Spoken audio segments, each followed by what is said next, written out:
whatever you six decide to do, you're taking your fate in your own hands. Valion demands mercy. He will carry the body over. If we are successful in taking down Thurmgul, there'll be quite a power vacuum down here. We paladins, we get a certain rep for being, how you say, righteous. I can give two shits about any of that. What are you planning to do with those artifacts? We're going to use them to destroy him. At least take the shot.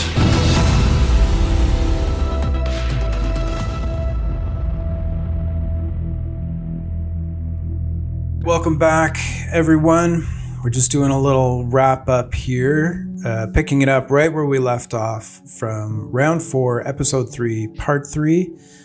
I am your host and killer DM, David Carter, and joining me we have Cole, who's playing Sir Daelon Dawnblaze, and we have Pat, who's playing Deathtrap. Deathtrap had just finished his turn in round 12, which does bring us to Sir Daelon. I'm just going to point out where everyone is here. So up in the corner where my pen is, we have the body of Mazan. We also have Sir Daelon right here. Sir Daelon's shield. The fallen body of General Bloodblood. We have the creature in the middle that identified itself as Dorshindra. A glowing portal that he is hovering over currently. We have the spiritual weapon, this purple thing here, a little bit hard to see in the light.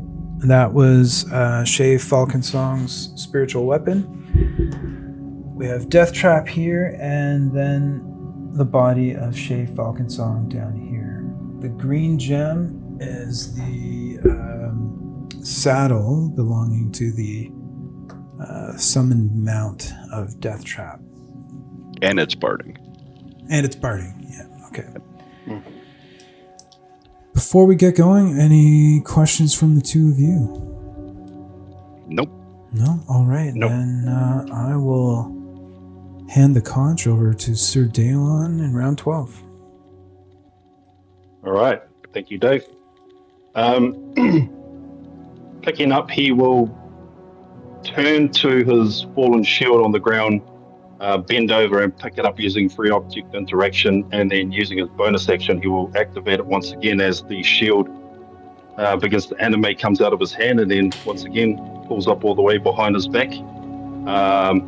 Using his action, he will take out his sword, drawing it, and then he will point across over at Deathtrap, and then shift his finger down to the fallen body of Shay Falconsong and speak out loud to Deathtrap, saying, "For the sake of mercy, if there's anything you could do, bring her back." And that'll be the end of my turn. At the end of Sir Daelon's turn, portals open behind both of you, and you can see a way back to the Fate's Hand Tavern. At this point, the creature in the middle of the room that's hovering over this portal, who Thurmgul had referred to as Dorshindra, turns to both of you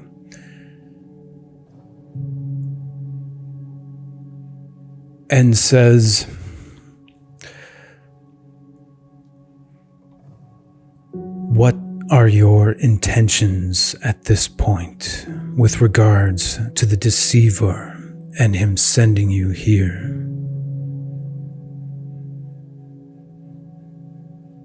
At this point, Sir Daelon will step forward and raise his fist into the air and say to him, "It was never my intention to harm one such as yourself. We were sent here under the pretense of slaying a fiend, and you are clearly not a fiend. Our intentions are only to seek what may help us to defeat the deceiver. Yet we dare not ask you to part with what you have. Is there any way that you can help us?" Give me a persuasion check. 19? Okay. It turns to Deathtrap. And you, what are your intentions here in this place? I am here to kill fiends, and specifically, I would love to take down Thurmgul. I only attacked you because we believed that you were a fiend. When I learned otherwise, I stopped and I apologize.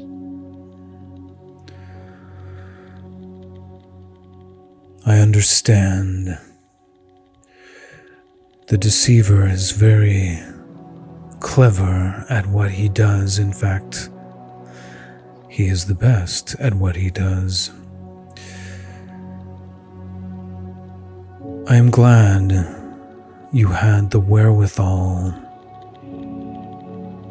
to withhold action, contemplate. It is unfortunate that Xzen'Primaris was not so lucky. I, Xzen'Triundus, appreciate your conviction. Give me a moment, and perhaps there is something I can do to assist you. I leave you to your own devices for a moment. And he will close his eyes and just kind of hover in place for a moment, and has kind of left the two of you to your own devices. You notice too that there's a certain sense of power emanating from this being at this moment, as if it's radiating some kind of extremely positive energy. And I mean positive in every way. It's very uplifting, and it's eliminating any sort of illusory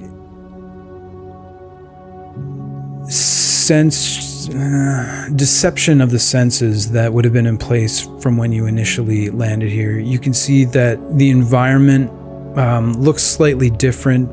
It's more brightly lit than when you first arrived. The stone a bit more white and clean, as opposed to this like dusty looking, more dingy atmosphere that you assumed was the natural state of this facility or structure that you stand in. So he just kind of zones out and leaves you two on your own. So we'll just eliminate the initiative order for now while you guys do your actions. I have a question. Sure. There are 2 portals, which means only 2 live things could go through, correct? Only 2 that can go back to the Fate Sand Tavern, yes. So as I'm going, so I got a ton of movement. Yep. First thing I'm going to do is bonus action, Peerless Athlete for my Channel Divinity, so that I have better carrying and pulling capacity because it doubles it. So I'm going to walk over to get my plate barding and saddle, and I'm going to say, Dalon, can you ask this mighty creature if he would allow Shay Falconsong to go home if we revivified her? Cool. I do have the means, and I was planning on it. Okay. After that, yeah, definitely. So Dalon or Xzen'Thiel will take a knee in front of the celestial creature and speak to it in celestial, saying to it, "Celestial brother, if one were to resurrect another, will you allow this soul to pass?"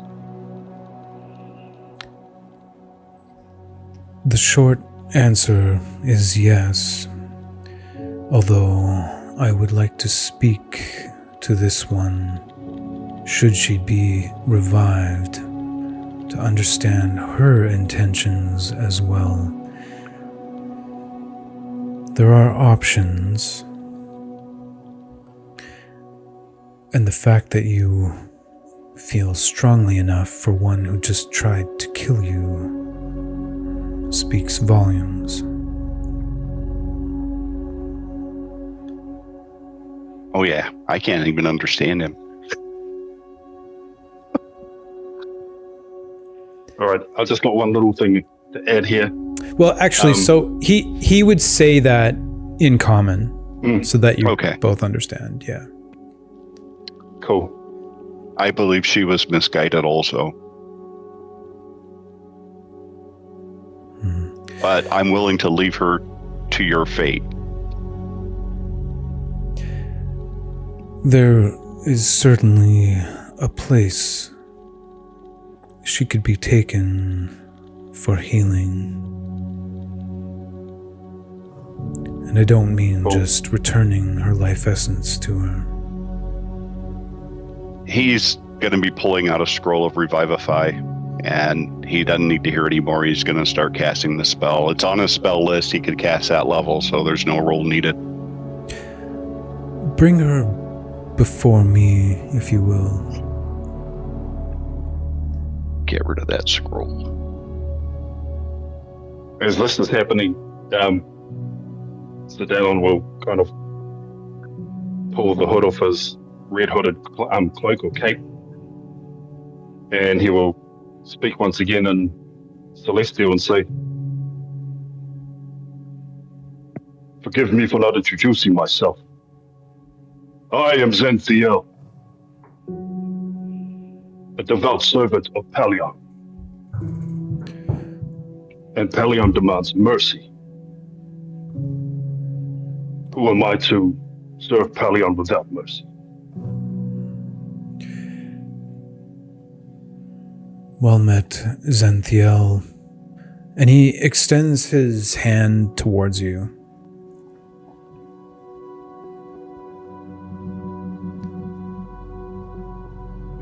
I suppose he'll, without the sword that doesn't grip the hand that doesn't grip the sword, will reach back towards the outstretched hand.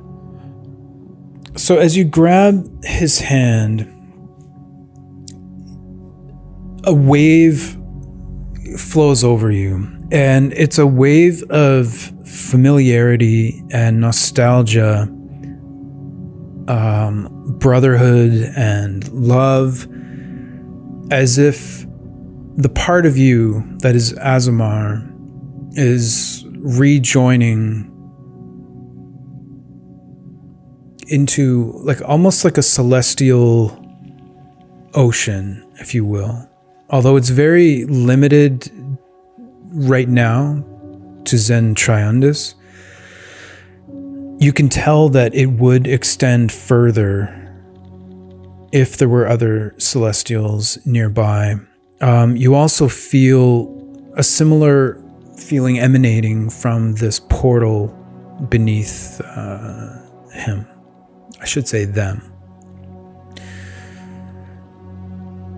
You become aware of the duty that Xen Triundus here has been tasked to do, and that is the undying, unwavering protection of a portal to a very important place. But even that is still hidden from you exactly what it is.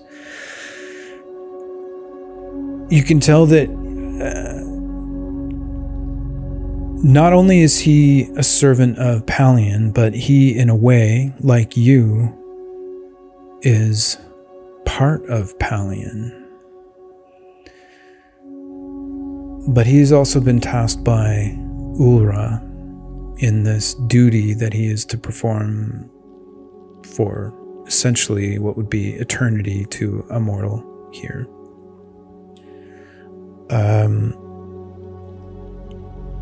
You realize that you've kind of become a bit of an open book to him. I mean, unless there's something you really want to keep hidden. Much of who you are is revealed to him, and him to you as well. Although there's so much of it coming at you that it's a bit, not overwhelming, it's a lot to to digest at once. So there'll be ample time to process that and reflect on it as he lets go of your hand and that connection is severed. Deathtrap, so are you bringing her over, or are you gonna do it there where she lays? Did I understand him that he wanted the body before I revivified it? Yeah. Okay, then yes, he'll bring it over. I wasn't sure if that was just when she comes back. So okay. So yes, he will carry the body over. All right, and you begin to use the scroll? Yes. All right. So as you start to recite the magical words of this spell, you feel the life essence of Shay begin to re-enter into her body. There was an absence there of a spirit that was apparent to you that is slowly beginning to come back. And you see Xen trying to take a knee over her as well and place a hand on her heart as you continue to cast the spell. So through your focus and this glowing golden energy that is coming from this celestial creature, the eyes of Shay Falconsong reopen.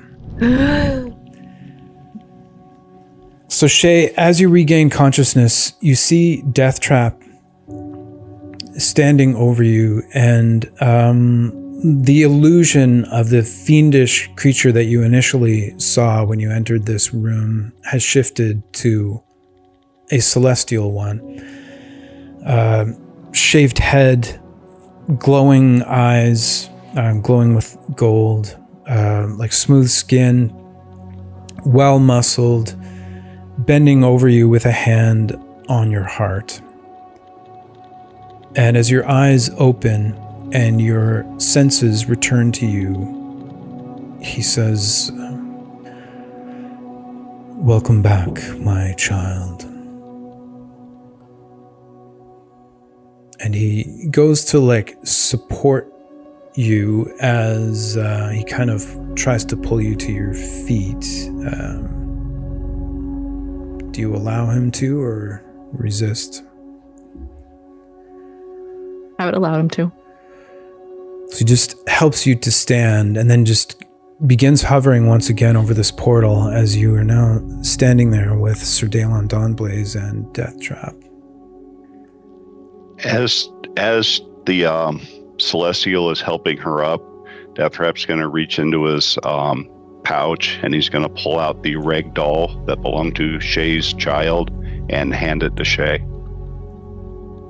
He pilfered it from Ellison.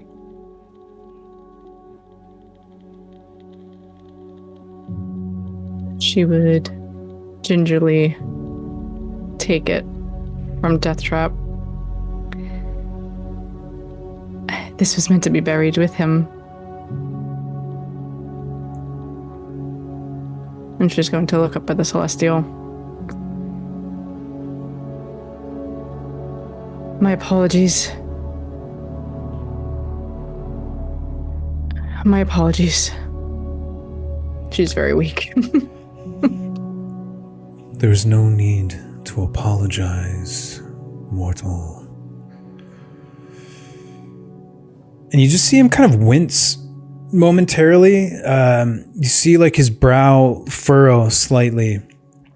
And around one of the portals, you can see the material plane just kind of bubble a little bit around this portal. And you hear a voice echo through. Shay, we had a deal. I'm thrilled that you have been brought back. This fills me with joy. can't say I'm a big fan of the energy in this room right now. But I will offer you an opportunity to return to my side. And you see a hand extend through the portal as if to shake yours and offer you a path back to the Fate's Hand Tavern. And you see the Celestial look over and look back to you.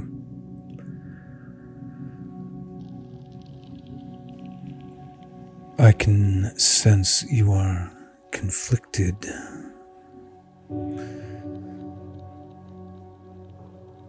But there is another path. As he looks down at the portal at his feet, you have a choice to make, mortal, and there are consequences to each. However, I can offer you a place to rest and heal beyond your imagination. The choice is yours. At that moment, Xzen'Thiel will impose himself between Shay and the portal with the outstretched hand and look her dead in the eyes and kind of like bow his head a little, almost as if he's ashamed of something.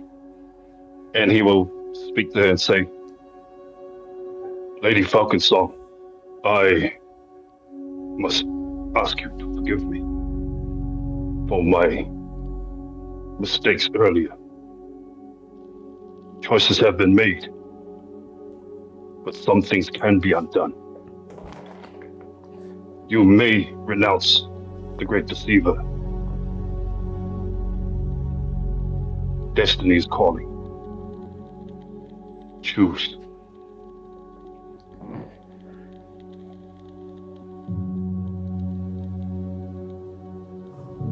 Shay's gonna look down at the doll again. And at Deathtrap. And that's her Daylon. And the Celestial. Before turning her back on them and walking towards Thurmgul.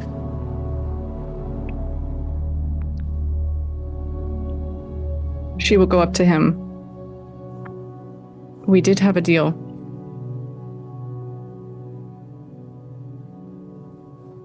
But you didn't agree to anything.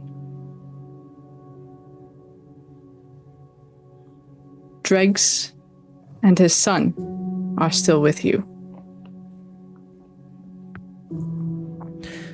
Well, I mean, to be technical, they're still with Arklum, And at that point, she's going to spit blood in his face. like through the portal? Because right now you can only see the hand coming out, so you're spitting like where his face would be through the portal? Yeah, because she is bloodied. She's just gonna... You see the hand kind of like jerk back a bit, and as it's extended forward, as you spit, the fingers just kind of like relax and turn into a fist and slowly lowers down and disappears through the portal. Very well. You'll bite the hand that feeds you. Eternity is a long time, Shay, and you have given me great reason to be patient once again. To say I am disappointed is an understatement. Disappointed. You should be proud, for I deceived the great deceiver. I've betrayed the great betrayer. No. Believe it or not, I still have a heart and hope. And I like to give the benefit of the doubt. Your heart will be gone tomorrow. While this portal is open, Shay would like to use a divine intervention to call out to Kairos. Okay. What are you asking of Kairos? Let's go.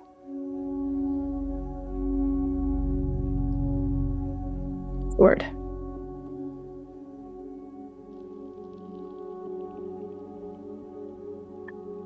My words are not working.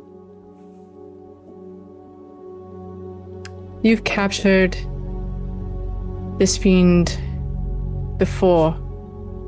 Here is your gate to do it again.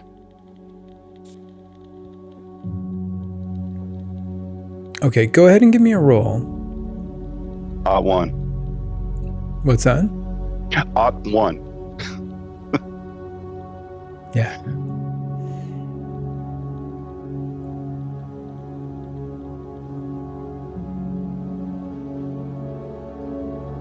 Okay.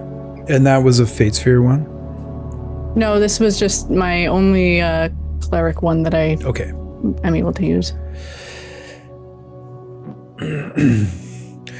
How very quaint. There's so much that every single one of you, and by you I mean every living being on the surface of this deity-forsaken planet, have no clue about.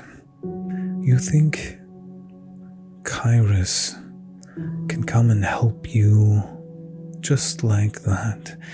I'm afraid he's a little occupied right now. Maybe even fighting for his life. He's in between. Yes, he's in between right now. So you'll have to excuse him if he's a bit too busy to heed your pitiful call for assistance.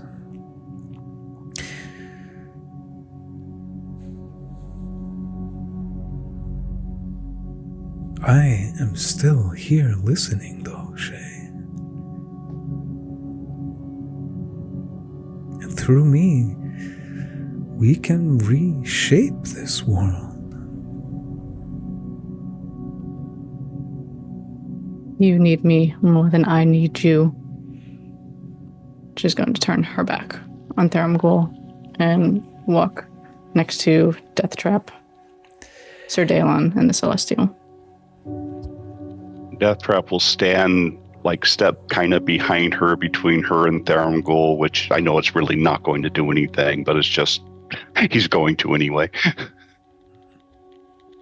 Yep, and you... Daelon will also take up a supporting position next to her and place a hand on her shoulder and say, "You've made a wise choice." And that's it. And it's one less soul in your collection, Theramgul. I believe you're coming up one short. You don't hear anything from the portal. However, you do notice that your skin is of a paler pallor than it was before, and the Celestial looks to you. I commend your decision, Lady Falconsong. You will need time to recover. I do not believe your words to be entirely accurate. There is a piece of you that the deceiver has claimed, and there is nothing I can do about that currently. But if you come with me, in time, perhaps this can be repaired.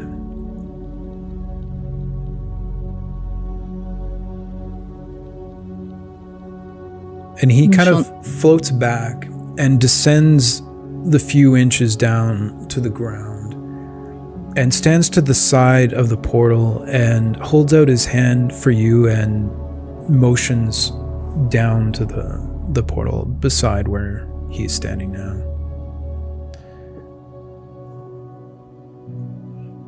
If you accept this offer of solace and sanctuary,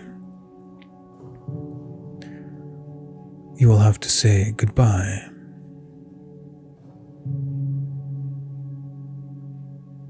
I've been ready to say goodbye for a long time. And she's going to reach out her hand to Sir Daelon first. He will reach back and take your hand and say to Shay Falconsong, go in peace.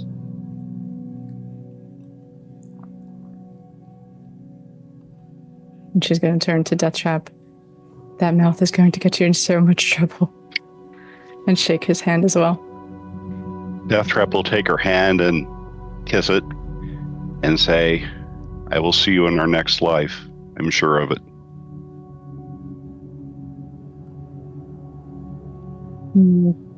Holding tight to that doll, she's going to follow the Celestial. So the Celestial holds out his hand expectantly to you to take it. Oh, this feels like a trap.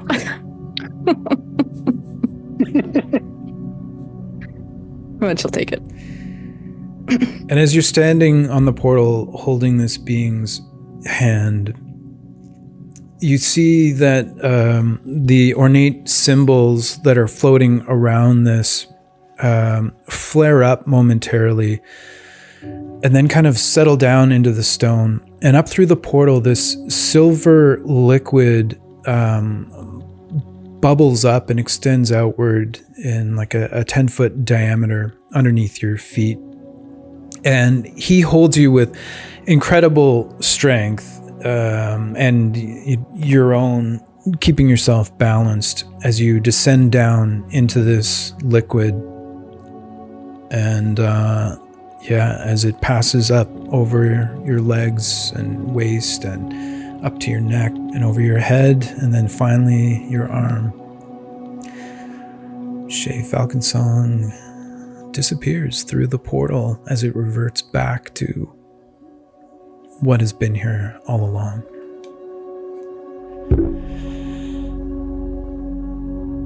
And I can't give you any more detail yet on what's on the other side of the portal, as that would give a lot of stuff away. So we'll save that for another day. As you are now alive, at least mostly so, but still liberated from the burden of the Crucible of Fate, shall we say.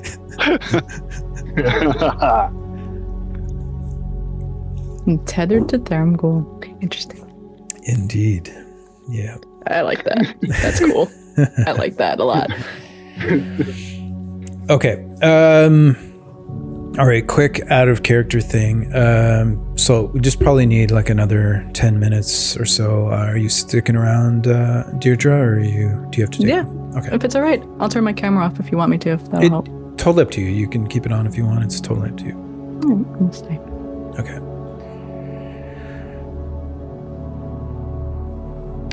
As Shay Falconsong disappears through the portal, the celestial being turns to you both now and says,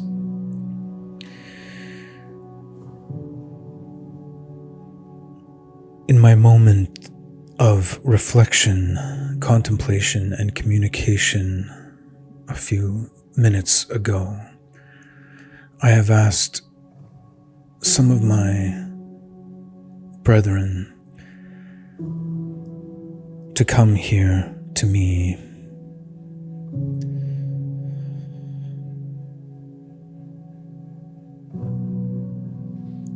as I am now in need of a replacement for two very important artifacts that I must now give to you in a deliberate and purposeful understanding that you will hold to your word in an attempt to destroy the great deceiver, or at least disrupt his plans, whatever they may be. He, in this case, did not lie. Kairos and some of the other deities that are worshipped on Araya by you mortals are in a state of flux. Vulnerability, perhaps, through the actions that the deceiver has already taken.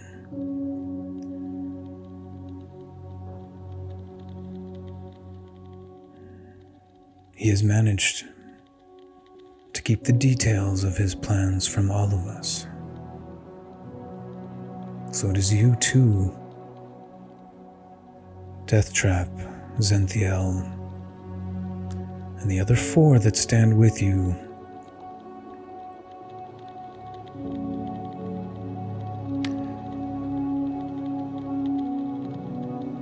who will have to make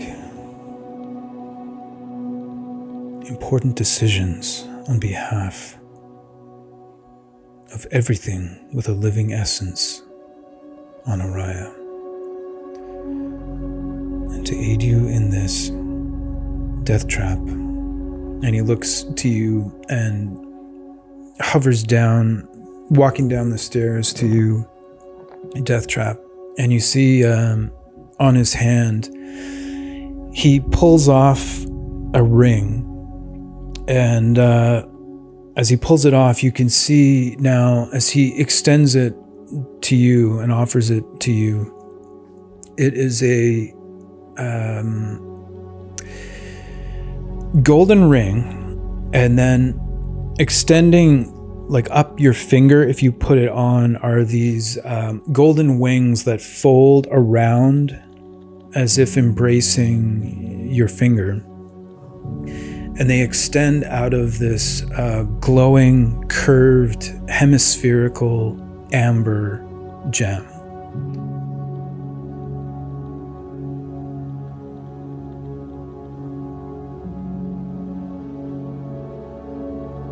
And he extends it towards you.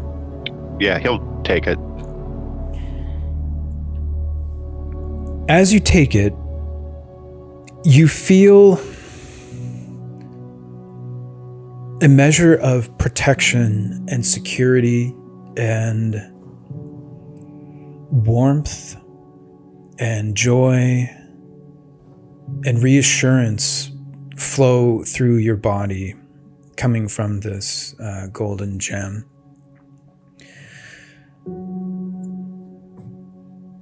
This will take some time to attune with you.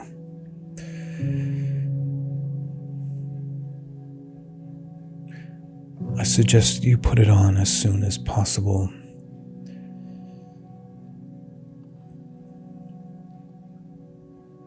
The details of this attunement will be made clear when it reaches out to you.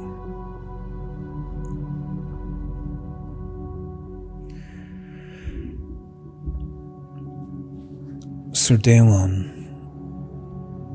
And you can see that his spear is in one hand, and with the other, he draws a sword from its scabbard and holds it up to you, extending the hilt towards you. And you can see a similar amber gem in the pommel of this sword, a golden hilt that reaches into like wings extending outward, like feathered celestial wings, and a blade that appears to be made of like the purest adamantine, with this shimmer around the outside that matches the glow of the gem in the pommel. It's like this millimeter thick line around the outer blade of this weapon.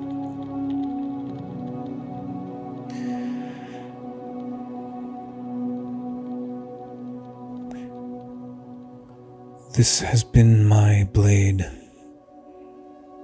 since I swore my oath to Ulra.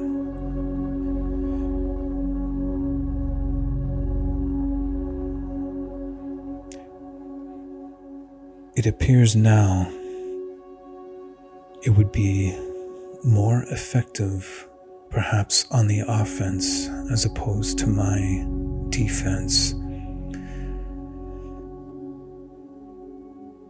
But to earn this blade's respect, you too must swear an oath to Ulra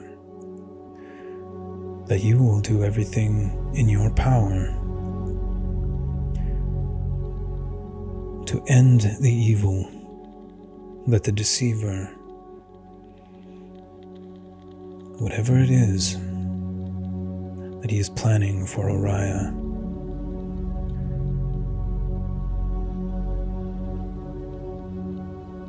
and he extends the hilt towards you.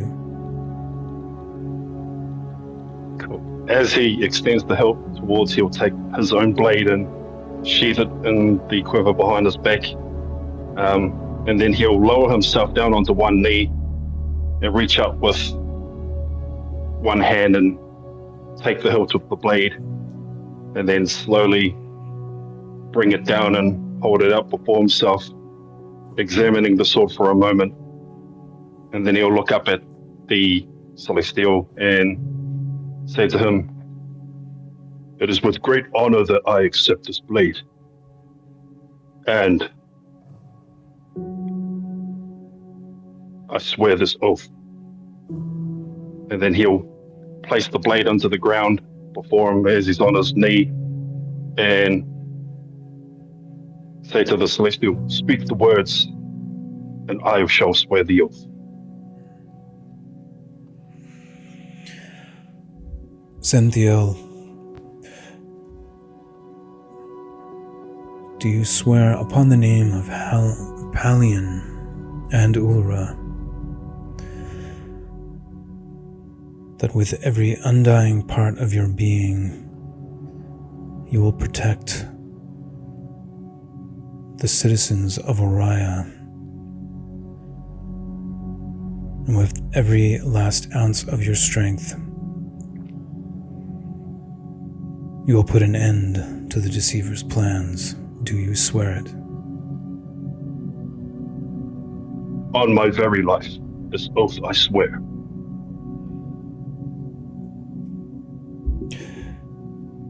Then go now. Both of you, I wish you luck in your endeavor tomorrow. I wish I could give you more to help you. I wish I had further insight to what lies ahead.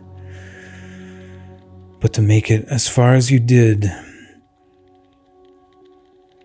surviving in unimaginable circumstances, I trust that your skill and your judgment will lead you to victory one more time.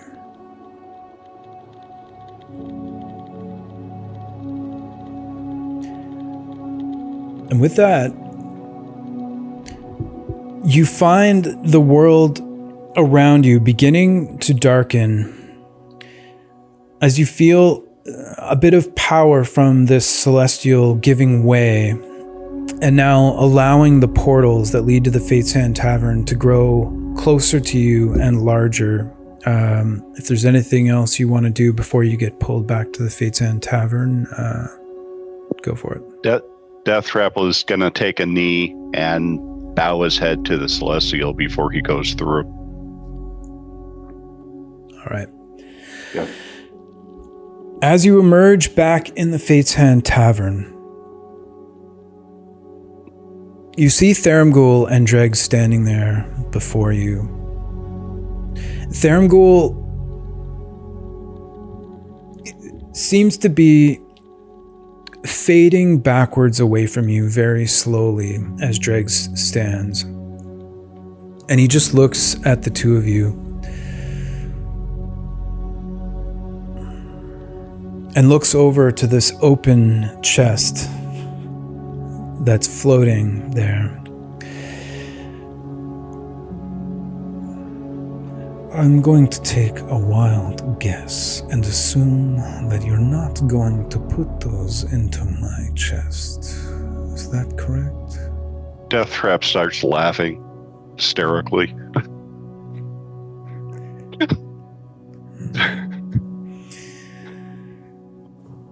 Very well. Like the four before you, you reject me. You reject the power and opportunity I offer you. Then there is one choice to be made. And as he's saying this, he's fading further and further away from the two of you. One more choice. Tomorrow. We shall see tomorrow. Bet you that rejection didn't hurt as much as Shay's did, though, did it? At that, you see him start to smile, but he's now crossing through the threshold into shadow out of the magical light of the Fate's Hand Tavern, and you see his human teeth and human mouth grow wide as his form begins to grow, and that smile just becomes wider and wider and wider as you see his eyes glowing orange with an intensity towards you, Deathtrap, before it fades away. And you're there with Dregs.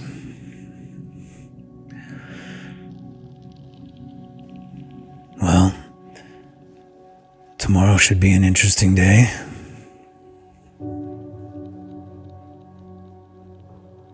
At that moment, Xzen'Thiel is still kind of like looking down at his sword that he's holding in his hands. He closes his eyes for a minute and then he begins to cast the thaumaturgy cantrip, but using a sorcery point to subtle spell it. He opens his eyes and his eyes are now completely golden. He holds out the sword and extends it up into the air.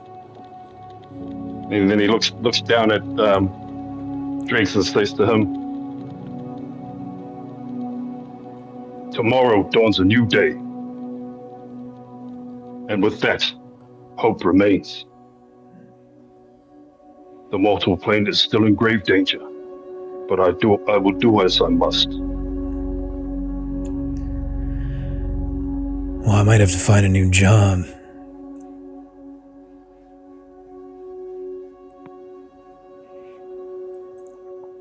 Gentlemen, if At you... that moment, Oh, go ahead.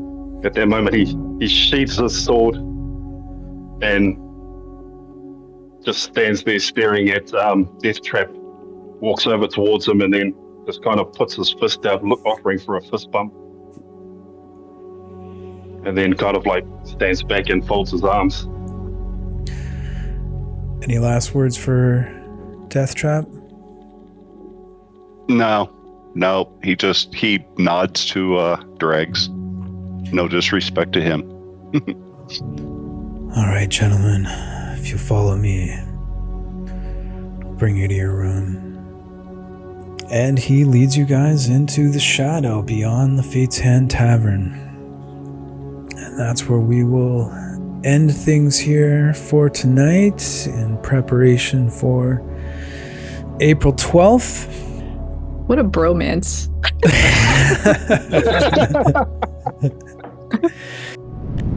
So when last we left you two, I was going to say Intrepid Heroes, but I'm not sure if you guys are Intrepid Heroes. When we last left you two, powerful characters. You had just defeated a demon that Thurmgul had sent you to contend with. And then you had dealt with the other 3 contestants in your episode, with the 2 of you being the survivors that made it back to the Fate's Hand Tavern with a couple of artifacts in the hands of Marik. So as you went through the portal into the Fate's Hand Tavern and had a bit of an interaction with Thurmgul, Dregs was standing there waiting patiently after Thurmgul's request to have the artifacts put into his little safety deposit box, we'll call it. That was refused. And so, weathering the discontent of Thurmgul with the assurance that everything was still going according to his plan, he has now faded into the shadow, and you are left there with Dregs. And Dregs turns to the 2 of you, kind of looks both of you quickly head to toe, his mask lingering on the 2 artifacts momentarily. How are you 2? Everything okay? My display turned off. Happens here. Well, yes, Drakes, thank you for welcoming us to this area. Thurmgul seems awfully disappointed that we did not. And Ssumoza collapses onto the ground into a heap. Ssumoza, though this is familiar, this is a familiar sight to those who have spent time with Ssumoza. The anticipated humorous reanimation that usually follows his collapse does not occur this time, as instead a deathly silence falls over the immediate area. The black stone pendant that once served as Ssumoza's spellcasting focus cracks and begins to hum, leaking out stinking black fog. The smoke spills out over the pile that lay on the floor, coalescing onto the ends of the vertebrae, femurs, and other structural bones. It pulls them together, seemingly knitting together a creature of shadow and osseous tissue. Levitating 5 feet off the ground, the skeletal creature's empty ocular orbits flare with a green fire. The jaw opens, and words begin to pour out. However, the jaw does not move as would a normal creature while speaking. It hangs open, unflinching, while speech is heard. It would appear that killing the sewer demon has done nothing to slow the progression of the decay. Turning to Marik, the creature speaks. Please forgive my strategies in that previous round. I wish to see Thurmgul dead, and my deception was the ship that got me here. I am now an open book for your questions. Marik will just take a step back as Ssumoza's transformation was happening, and all the smoke and the speech and everything that's coming out will take him a little aback, because he's not used to seeing stuff like this post-battles. And he will just take a moment to respond. I understand. You did what you had to do during the battle. I do not hold it against you now. During the battle, I was becoming frustrated. I even feel bad kicking Ludwig's body the way I did, but it's behind me now. We are here, momentarily safe, but while I hold nothing against you for what you did during the battle, I've witnessed the eyes of truth and what happened during the IAs, and your little conversation with Ragnall, and your deception of me to him. That I cannot stand. And here we are, just me and you. Fortunately, we can't harm each other here now. But for the sake of pleasantries, I will put that behind me as well, as we take the moment to rest. Just don't do that again. I'm referring to you collapsing and smoke and whatever all that is. It's a little freaky.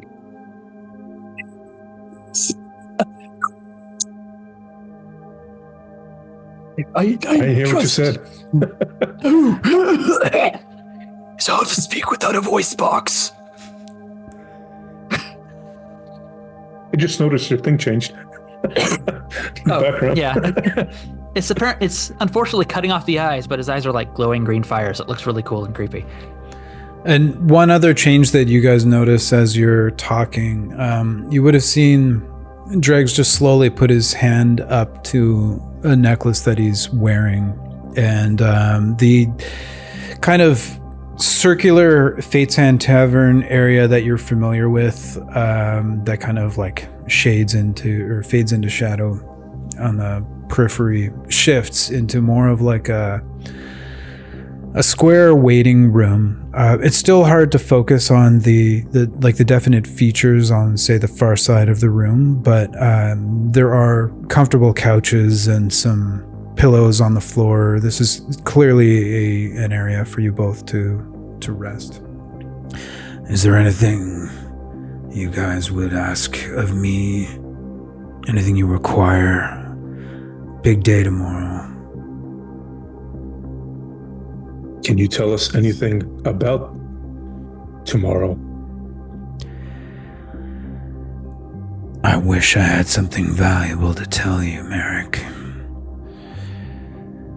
I've been walking on eggshells since the day I arrived here.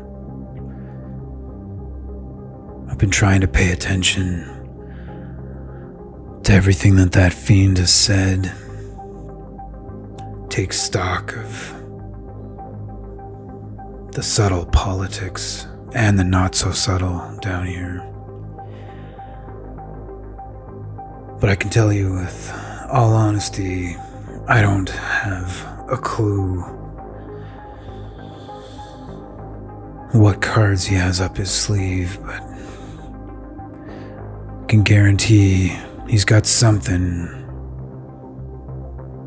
I don't think he's gonna let this go down as easily as it seems. Tell me, Dregs, you appear to be like his hunter, like his right hand in some things. Clearly there's some animosity. But I wonder, he's going through all of this trouble, finding a general out of 120 poor souls. He has all these creatures that we fought, one of which was a general, that Death Knight. And yet, none of them are in the competition. Just us mere mortals. Why? There's something about this place. And actually, give me a persuasion roll. And we thought we weren't going to roll anything. Didn't know if we needed to roll tonight, but we do. Alright, get these fucking rolls out of the way today. 13. There's a reason he chose to hold this little tournament here, and it's not just because it's his home turf, let's say. The souls that are lost when your mortal shells are no longer needed, they're lingering, they're being collected, and they're powering you They're powering all of you to make you far more capable in a short amount of time. For every contestant that has fallen, a portion of their life essence and their own power has gone to those who remain. I'm sure you felt the rapid acceleration and evolution of your abilities here. It's this harvesting of soul power. It works different down here. That orb that he has, it's an extremely powerful artifact, and I have no idea where he keeps it. I don't know what he's gonna do with it. But it's gonna be big.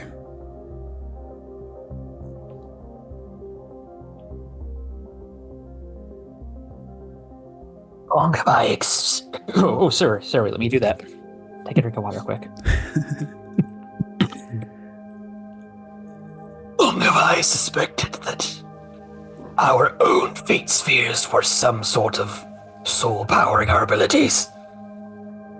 Theramp's reveal of his own massive marble of souls has only confirmed that in my mind. Maybe. I think it's way beyond that, though. The fact that he could generate and seemingly, without a second thought, distribute many of those to each of you. Their power is a fraction of what he's manipulating and storing.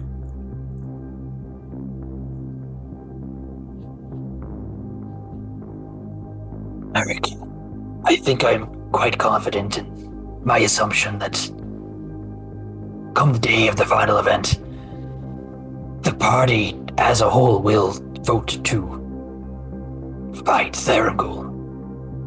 I do not believe this will be like any other round that we've fought so far. We're not going to fight each other. We're going to take on Big Daddy. Well, if you do make that choice, it's not going to be easy. I mean, if he is who he says he is, he's a lesser deity. I don't think he'll go down without a fight, and I'm not sure all of you will make it out. Well, we were already here with that mindset that only one of us is surviving, whether it's working for Theramp's or attacking him. That doesn't change anything. What does change is the outcome. And he doesn't say anything at all besides his looking through a keyhole. So I can't make heads or tails of it. Well, as condescending as he can be, unfortunately, I think he's right in that regard. There's a lot about this world that I certainly don't know. And he's been around a very long time. And he's no fool, that I've determined. Don't get me wrong, I want to get out of here the moment I can, and my contract ends when this tournament ends.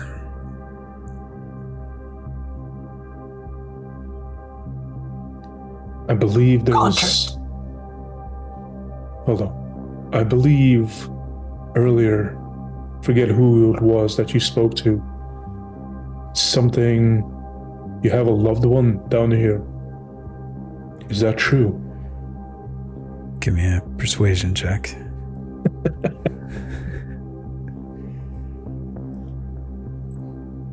Yeah. 15. Here, you talk from now on.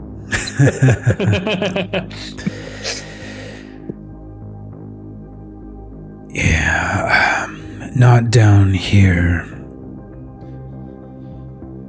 But someone I care very much about is trapped. Trapped by Arklum Greeth.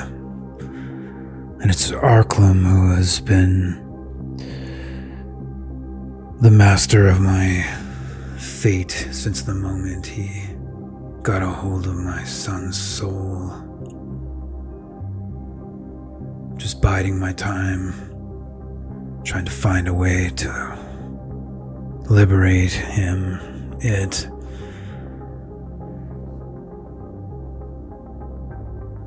But I certainly can't make any moves against Thermgul in this situation.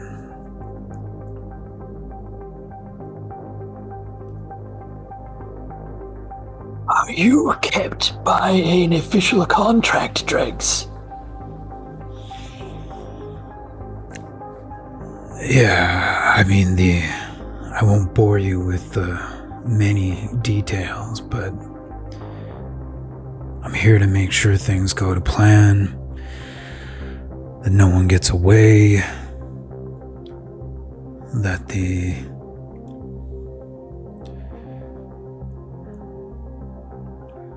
process is carried out properly, and I've done my part. Tomorrow is, it's the key. It's the fulcrum in this whole thing. Whatever you six decide to do, you're taking your fate in your own hands. When you stop playing by his rules like you did with keeping the artifacts, the contract becomes null and void at that point.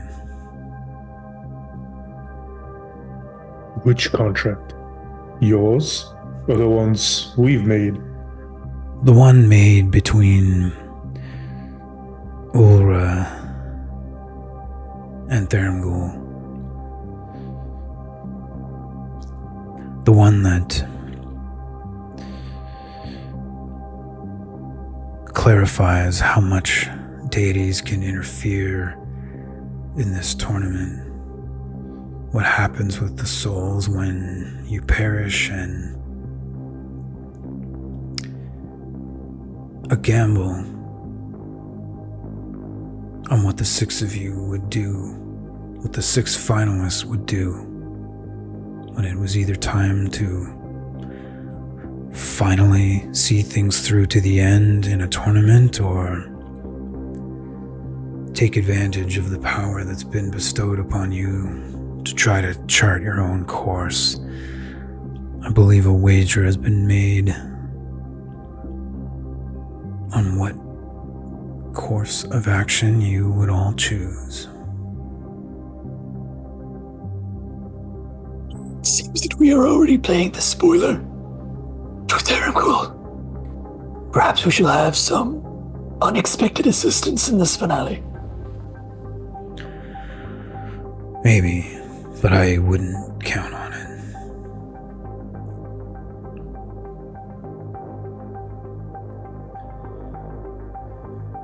Is there anything else I can do for you?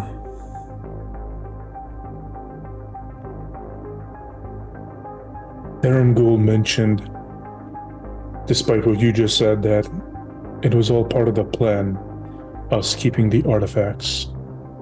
Yet he's not here talking to us. You are.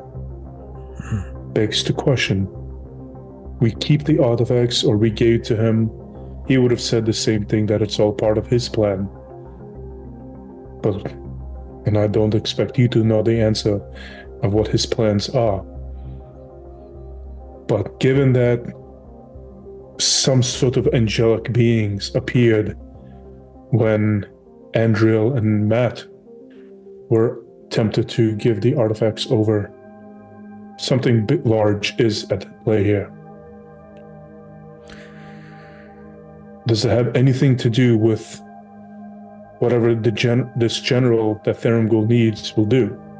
Clearly, generals lead armies, but what war is on the horizon that we're not aware of, that you might have heard in your time down here?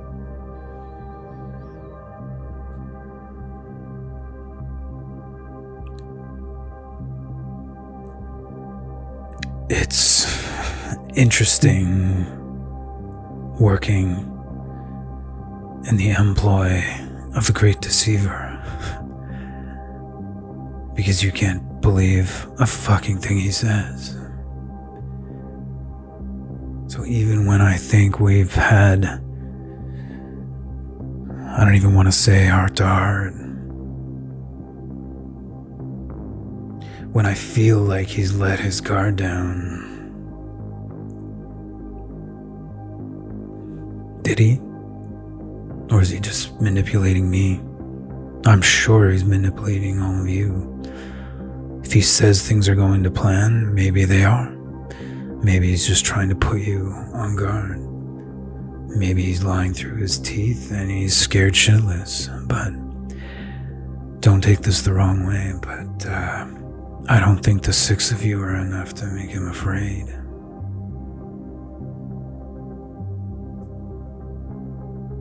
Okay. Caution you. It has also long been my suspicion that Thurmgold does not want a general. He wants an escape. He wants a powerful being that he can kill on his own. Well, as evidenced by your state and several others, Edafang and Murloc, body hopping is a possibility. I wonder if Thurmgold is stuck down here in his current form, but if he were to have a willing channel in the form of a general, perhaps he could escape and do whatever nefarious deeds he wants. Interesting theory, Ssumoza, but I've seen him walk through portals and come back with things I know are from the material plane. Maybe it's just all been an illusion, but he appears to have freedom down here. And down here you can go anywhere on Orion. This place, this abyssal stair is like a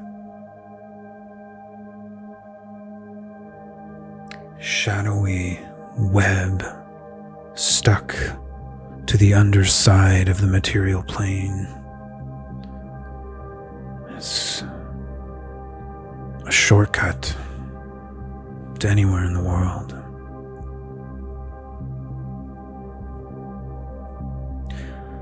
Could be a great place to move an army through. Most assuredly.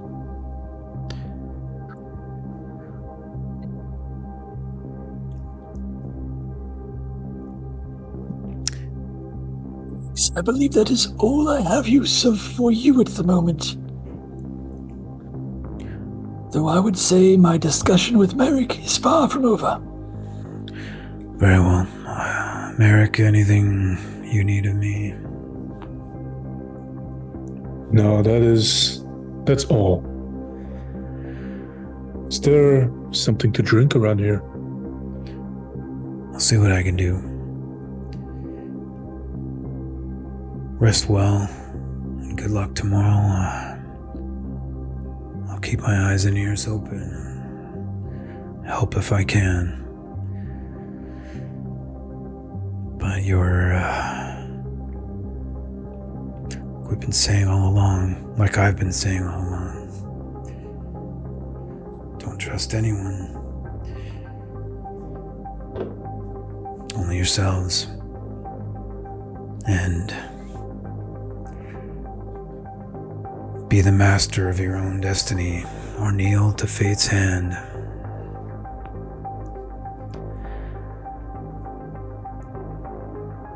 Can Ssumoza make either an insight or a perception check on dregs?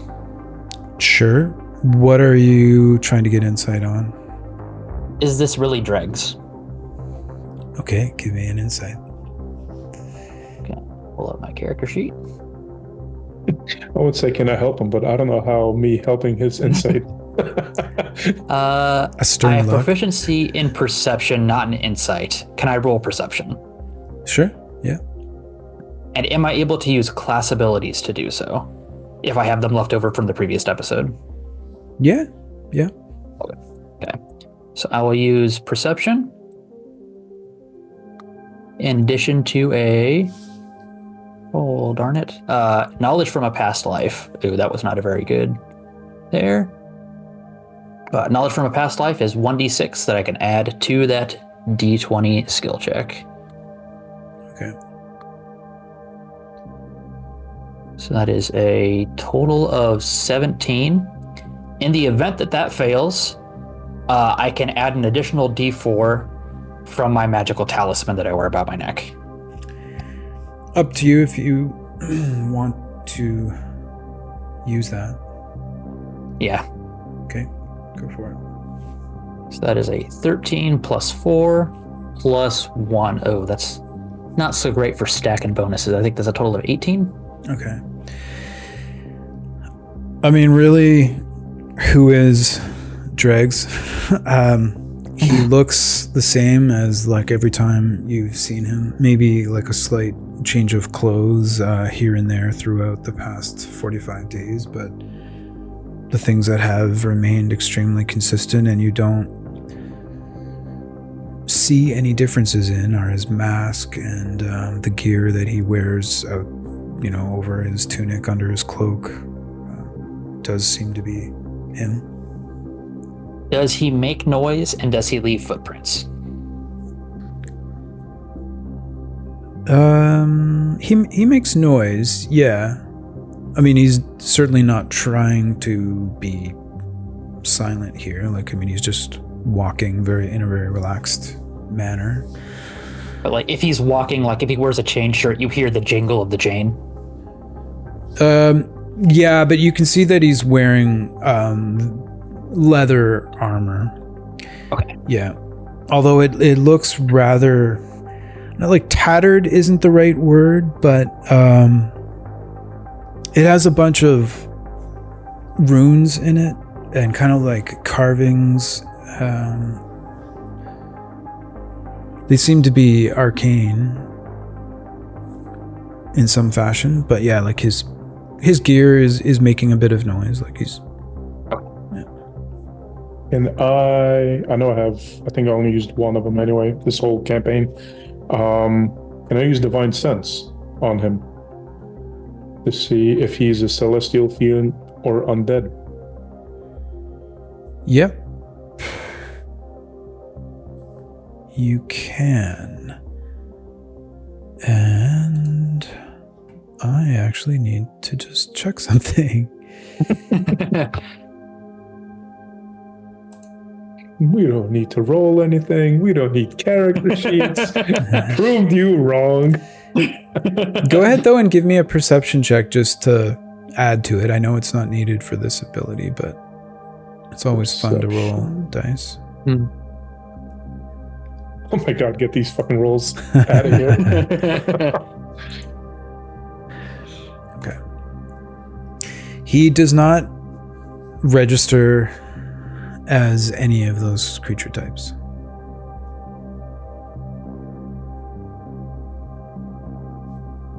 Okay. All right, gentlemen, I'll leave you to it. Again, best of luck. And with that, in a puff of shadow, he disappears and has seemingly teleported away, leaving the two of you alone. You think he's bringing back a drink? He has more important things to deal with. Unfortunately, I know hydration is very important for the living. Speaking of, are you living? Foolish question given your appearance, but what the hell is happening to you? How does one define living? If living is just the state of being far from death, I imagine I'm not much living at all. Is this because you died in round 1? Or was you always this? I have died many times. Round 1 was just another moment in history. Well, I have no reason to deceive at this point in the game. I was not as I am now. I once served as a mage in an adventuring party. We were sent to investigate a magical incursion. With my fellow adventurers, I slayed a number of hideous monsters surrounding a large, smoking mass of black rock. Obscuri, our patron called it.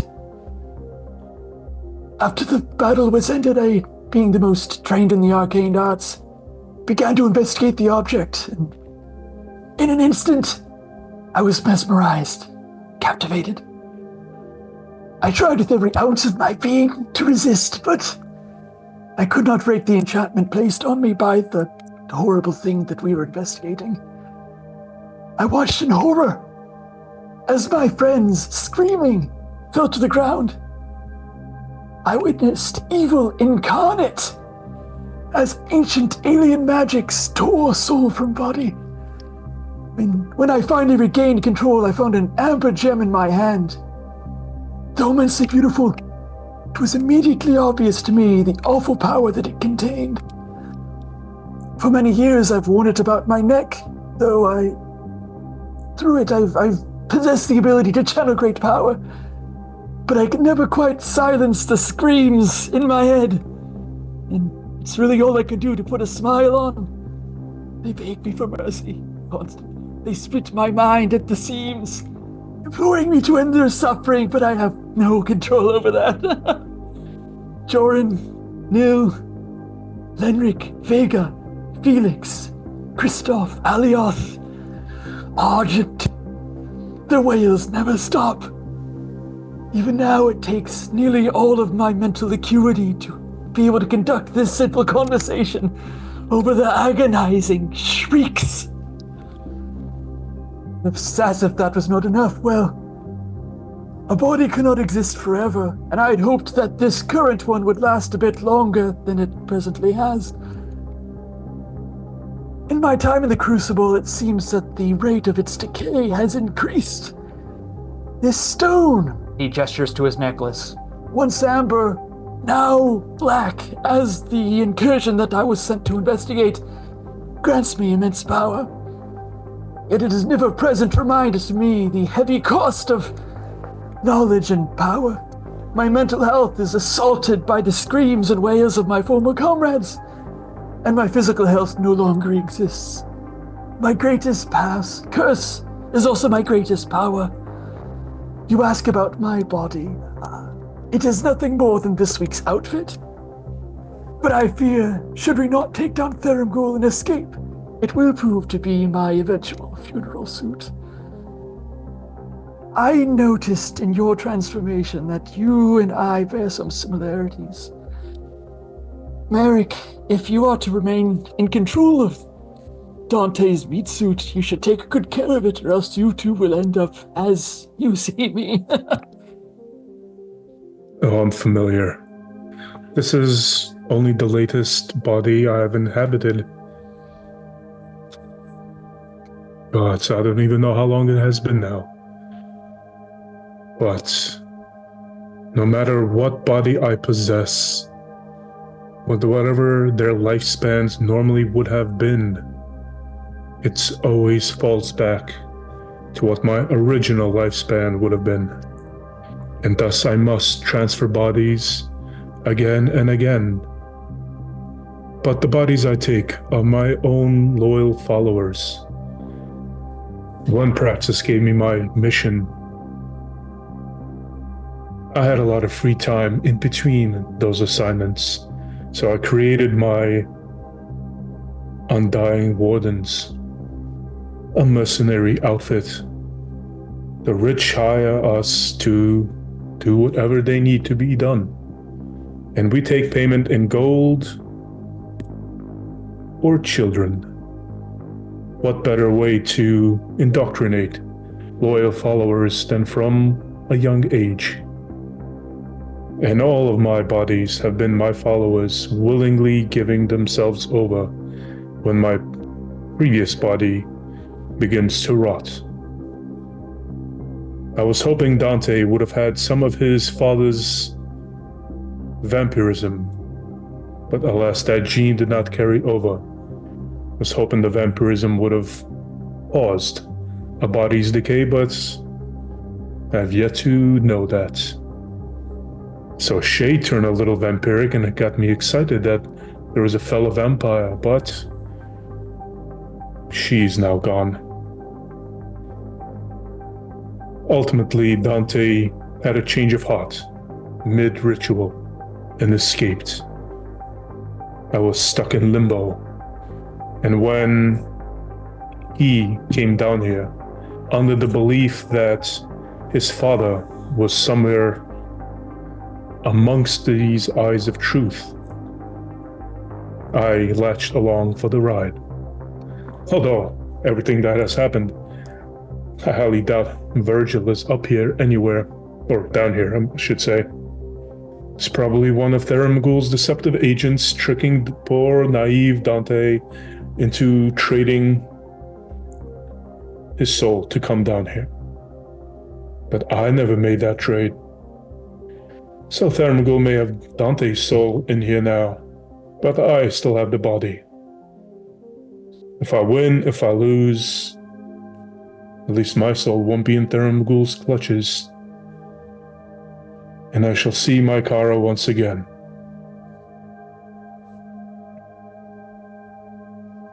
It seems it is quite a beneficial coincidence that we have shared survival within the same episode and are afforded this opportunity to speak. It seems we have quite a lot in common.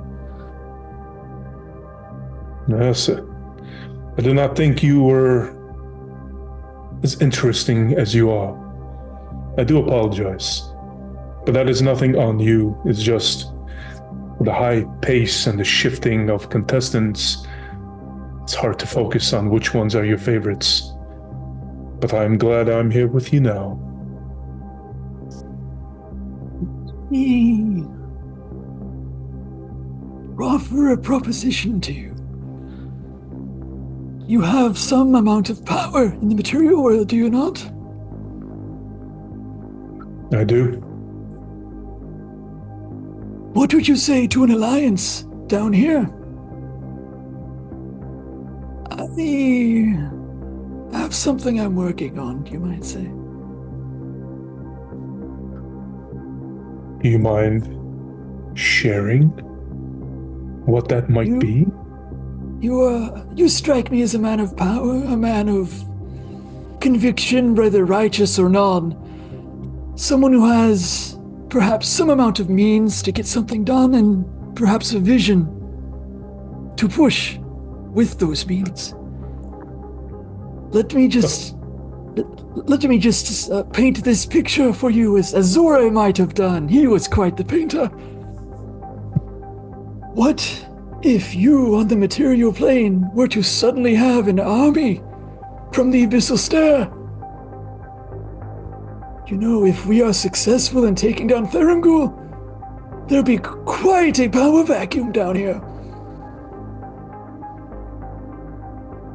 Interesting proposition. And I will admit one that has entered my mind over the years.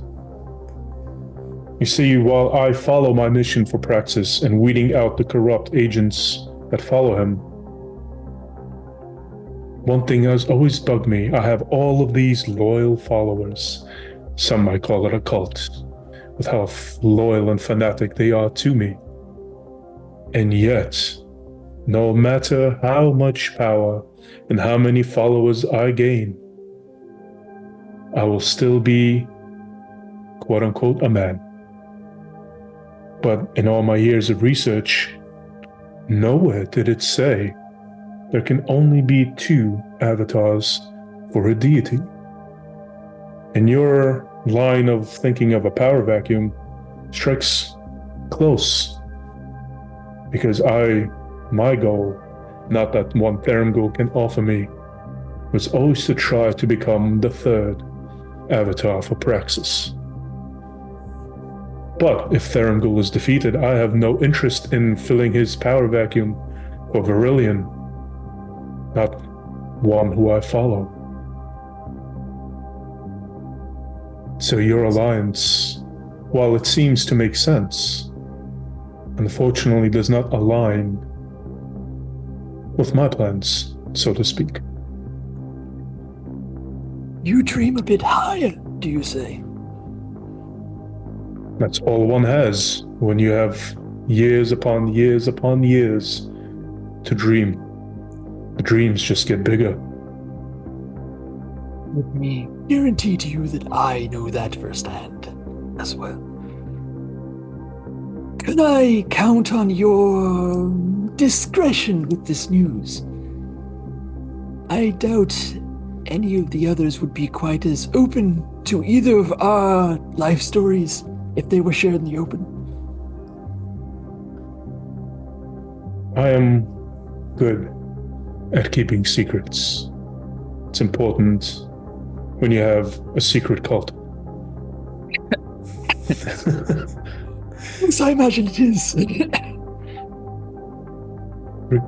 I mean, the other 4, 3 of them I don't even know. I've never interacted. I've watched, of course, but have no connection. Deathtrap. Well, he's an asshole. What can I say? But with Sir Dawnblaze or Xzen'Thiel or whatever he wants to call himself. And then you have Matt and whatever he is.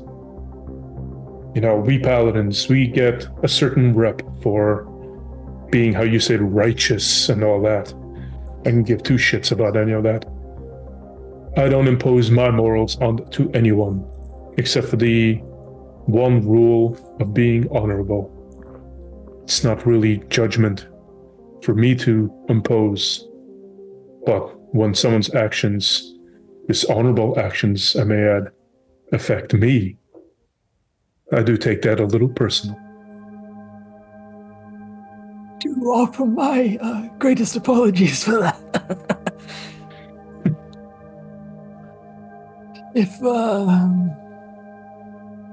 If not a formal alliance, we do see that we see eye to eye, yes? If you call that an eye, but yes. Oh, eye to flame, as it were.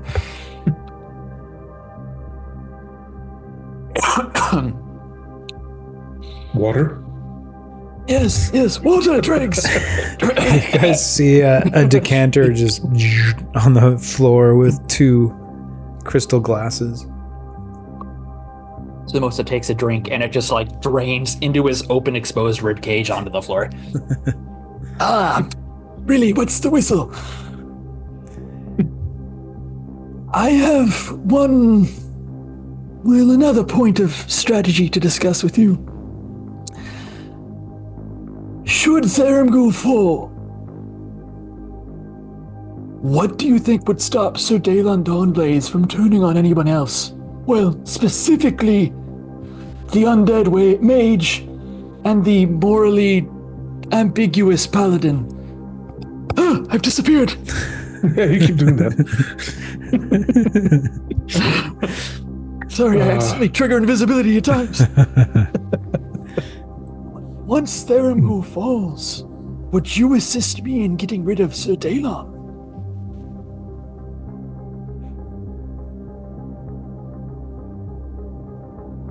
Marik thinks it over for a bit. I have no qualms against him, for him. Yes, he takes himself as some righteous being, but some of the things he has said and done over the course of this competition don't really, how do they say, jive with me. He mentioned at one point that, if I remember correctly, he failed those who trusted him in his past. Now, I don't know if that's why he's here now or whatever it is, but if he failed some people, he failed himself. It took Praxis not Praxis, who was it?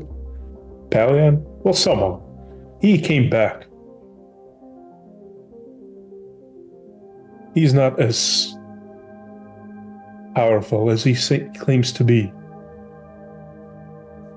And he definitely put a giant target on his back, just like the general did. The bigger the spotlight, the more eyes that are upon you. Let me caution that Daylon is dangerous. I would not underestimate him in any regard. He can pack a whoop. However, righteous is not the word I would use to describe him. I have, over the eons, seen many creatures whose passion for righteousness quickly corrupts into wrathful zealotry. I am not necessarily putting out a hit on Sir Daylon, however, it would not at all surprise me to see him turn with his greatest enemy, Thurmgul, out of the way on one of the others that he also deems evil. If you can understand my words here. In short, watch your back. I shall watch mine. I certainly hope it does not come to blows with him, but it would not at all surprise me if it did. I mean, as Dante before me, I will hold to the same strategy I have for the last 4 rounds. Focus on monster, and then, if need be, focus on each other. I still have no qualms about attacking anyone if there's a bigger threat involved. But as you thought, that big threat was Ragnall in the last round. When I say threat, I mean the creature, Thurmgul, a dragon, a lich, whatever little horror that Thurmgul throws at us, that is the threat. That is our common enemy. Once it is gone, we let the dice fall. Now, despite your lies to Ragnall about me, I will forgive that for the time being. What you did during the battle, you did what you had to do, and I definitely hold no ill will. But your offer of an alliance, I will accept for this showdown that we find ourselves. That's one less person to look over my shoulder that can attack me if you are true to your word. And it could be us, temporary meat sacks against the other 4. However, I do believe Andriel will align herself with Dawnblaze, given their past encounter. I have a feeling the 2 Celestials will bound together. And then there's the asshole. Who knows what he will do? Leave me to deal with Andriel. We had quite a rapport in our previous meeting. I do not know that she would pick me over Daylon, but I would not count it out. If you and I can come to an agreement here, in an alliance, I believe that we could be the strongest. Well, this team of 2, as you might say, would have the greatest odds of surviving to the end, out of anyone else. I do not want to reveal my entire hand at the moment, but I do have contingencies for the others. I'm sure you do. I hope you do. We all got here, not by sheer luck. We all strategized better than the others. And then Marik will take the staff out, start like throwing it between his hands back and forth. I'm assuming you want this. Very much. Deceptive one. Despite what your modifiers may say.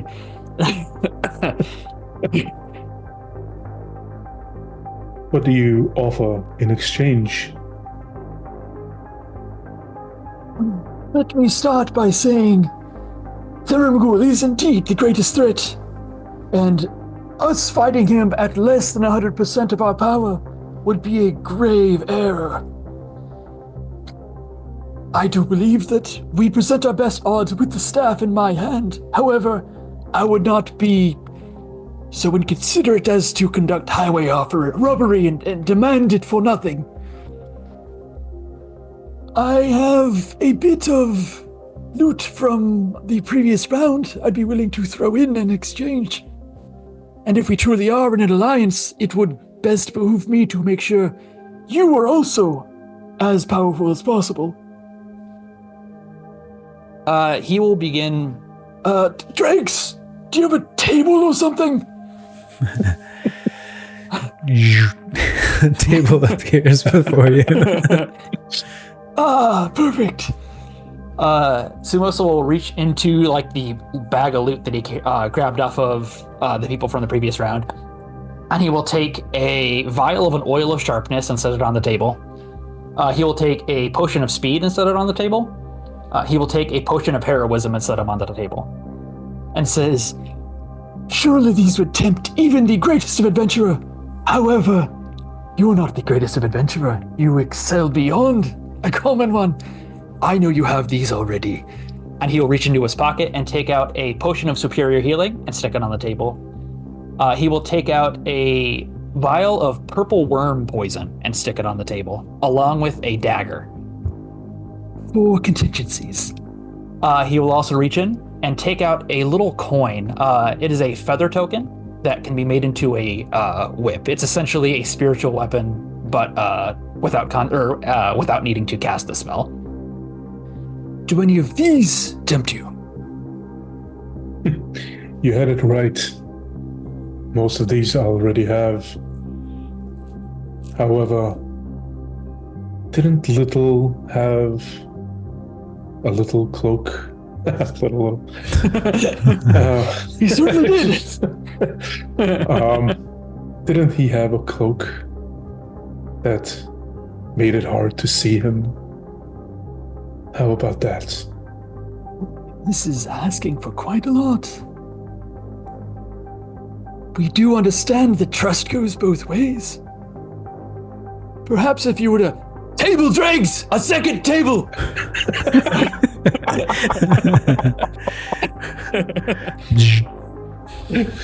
Oh, that was good. Reach into the bag. Reach into the bag and pull out Little's cloak, and kind of just give it just a bit of a longing look. Perhaps just thinking over the previous partnership he had, maybe with just a very minute smidgen of nostalgia, and lay it out on the table, and say, "If this is to be the trade, I might also ask for your spell scroll of Death Ward."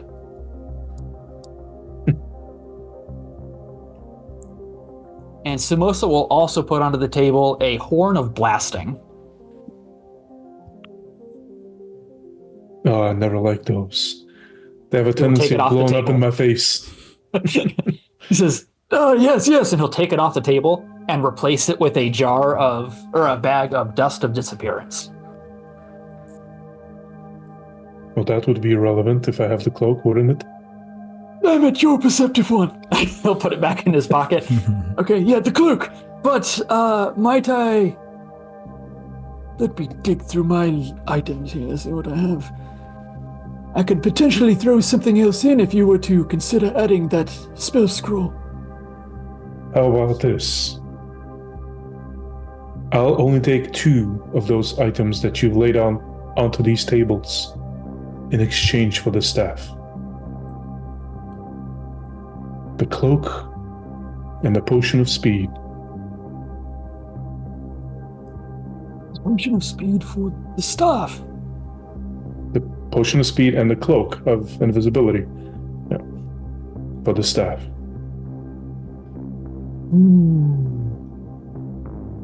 You certainly drive a hard bargain, but done. And he will scoop it all back into his bag, leaving the potion of speed and the cloak of invisibility. Yeah. Are you sure you would not also like the feather whip token? It is nice having an extra ethereal weapon in the heat of battle. And add a character. What is that again? I'm not familiar with it. It's a feather token whip. It's a coin that you set down and essentially becomes a free casting of spiritual weapon. It's not a casting of spiritual weapon, but it's an ethereal weapon that you can move around and attack with a bonus action like you could a spiritual weapon. So you're okay. Back in character. Yeah. So you're just offering that, or is that for the scroll of death award? Column A, column B, whichever you want. If we truly are teammates, I would like you to be at max strength. I would also very much like that Death Ward scroll, but if I lose that, then at least a friend has better capabilities.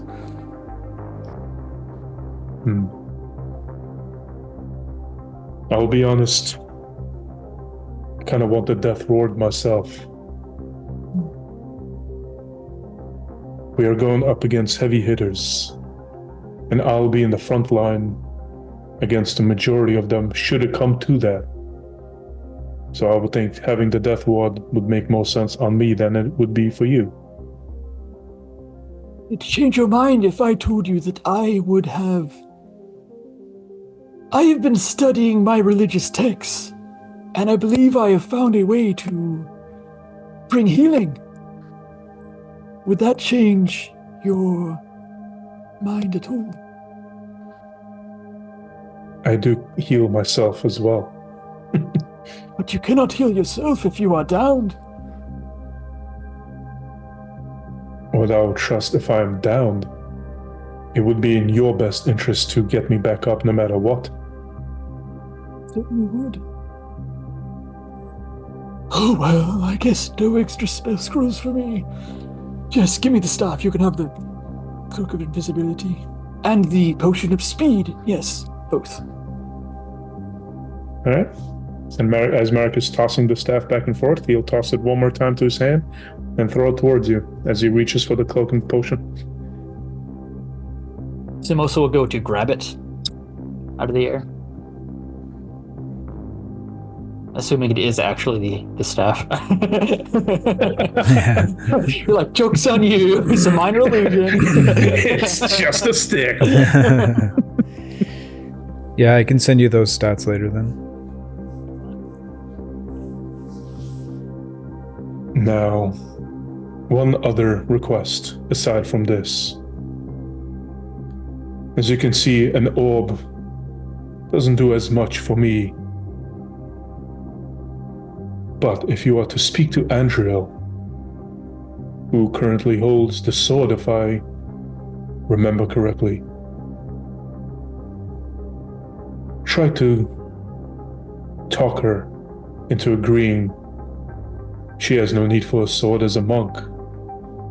I have no need for an orb as a paladin. She might use the orb better than I can, so it would benefit us both, I would imagine. Unless I'm mistaken, Andriel passed the sword on to Matt. Because I thought it was because even Dave asked her to clarify it, and she said no, she'll race to him huzzah, and then that was it. But I think this situation benefits both of us. As long as you do not turn on me, I can assure to you that I will not cast high-level magic dissolution on you this time. And should you fall, I shall bring you back up to the best of my ability. You have my word. I will not attack you as long as you don't attack me. And should you fall, and I am capable of getting to you to revive you, I will do that as best as I can. Ssumoza will reach out a skeletal hand for a handshake. Please don't crush the merchandise. Marik will hold out his hand and shake. Perfect. The deal has been made. Now let's see where our business partnership shall lead. So when we last left the two of you, you had returned to the Fate's Hand Tavern and interacted with Thurmgul, making it clear that you would not be returning the artifacts that he was looking to reclaim that were allegedly stolen from him during a period of incarceration, as he put it.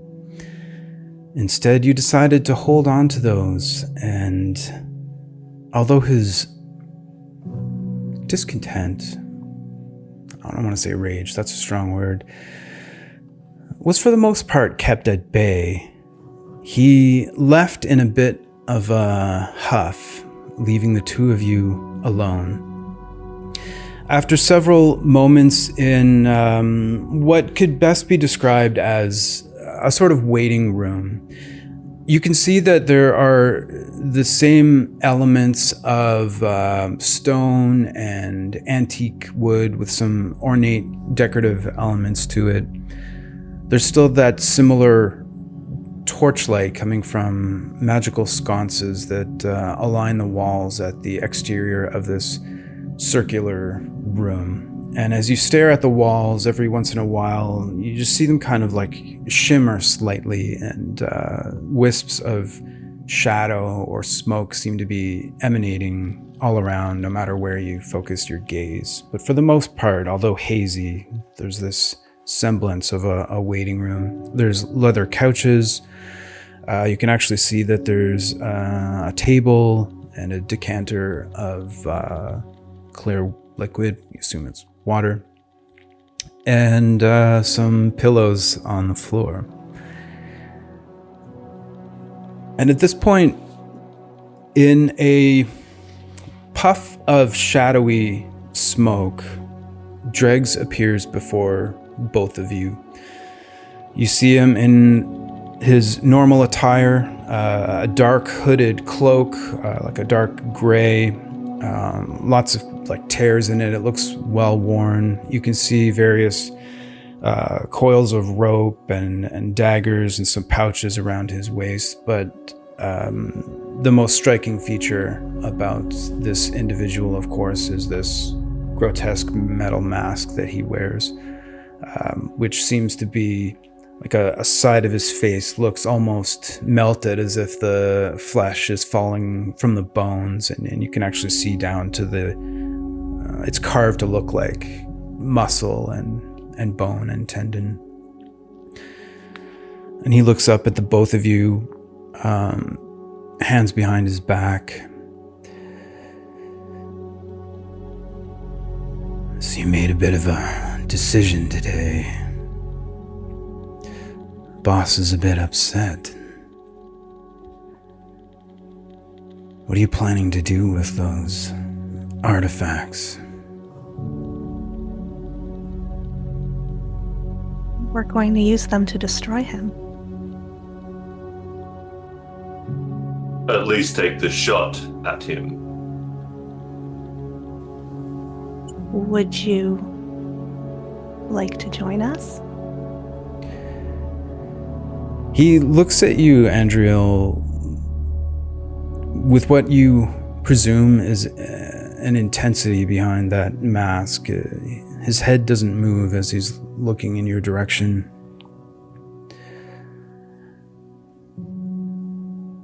I'll say I'm keeping my eyes and ears open for an opportunity, but there's a tremendous amount of leverage on me at the moment.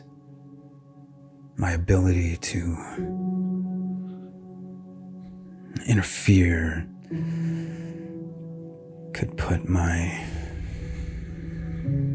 son in great danger. Arklum, my master at the moment is Arklum Greeth, and he has turned me over temporarily to Therampgul.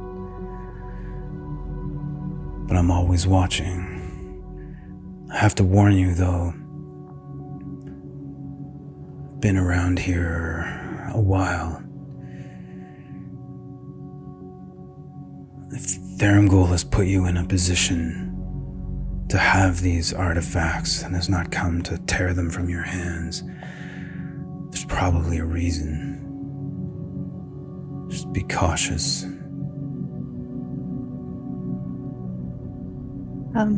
Appreciate the warning. I'm sorry that you're in this position, but if circumstances change and you're able to help in whatever way you can, we would be honored to fight beside you. He kind of gives you a nod. You know, when all of you came in here, you all looked pretty wretched, torn from your surroundings and put in this impossible predicament. But you two and the other 4, you've shown tremendous resilience, and I commend you for that.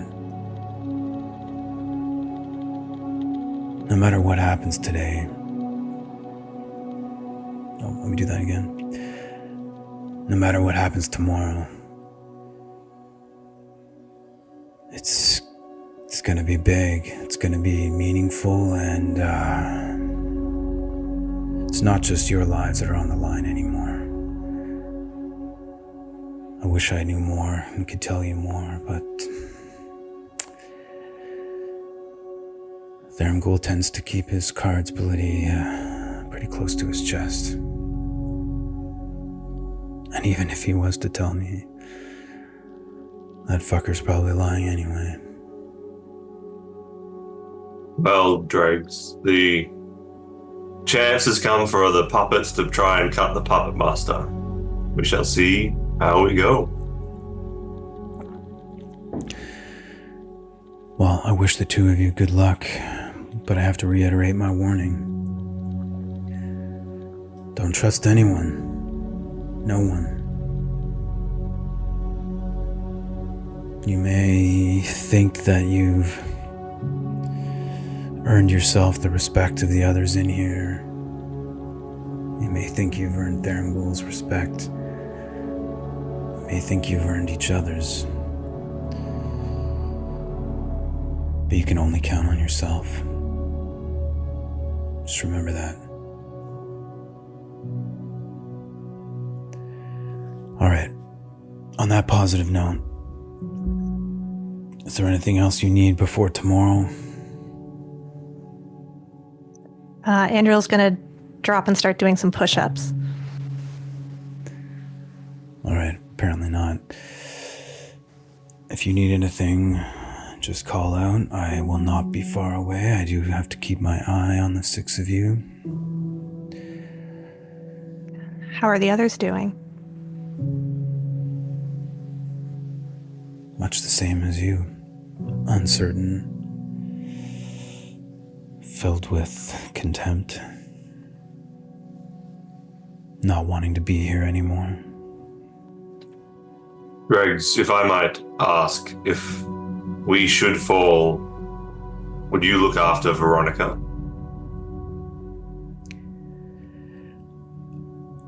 I'll do my best. But if Therampgul comes for her, she may just end up being a midnight snack. She's proven her worth to be a vermin controller, be it for me or for you. But that's all I ask. I'll do my best. That's all I can promise.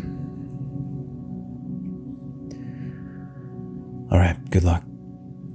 Another puff of shadowy smoke, and Dregs is gone, leaving the two of you alone. Well, Andriel's still doing push-ups while she says this. That was scary. Yeah, look, it's pretty funny. Like, I mean, this place, this whole thing, I just want to get it out of the way and stuff. And having two voices, correlating the two voices, it's great now. Like, Matt and Xzen'Matriel, you know, we're just fun and fresh and together now. And, you know, can't take life too seriously at times, but, you know, Dreg seems to take it too seriously. Yeah, he's a serious fella. I mean, yeah.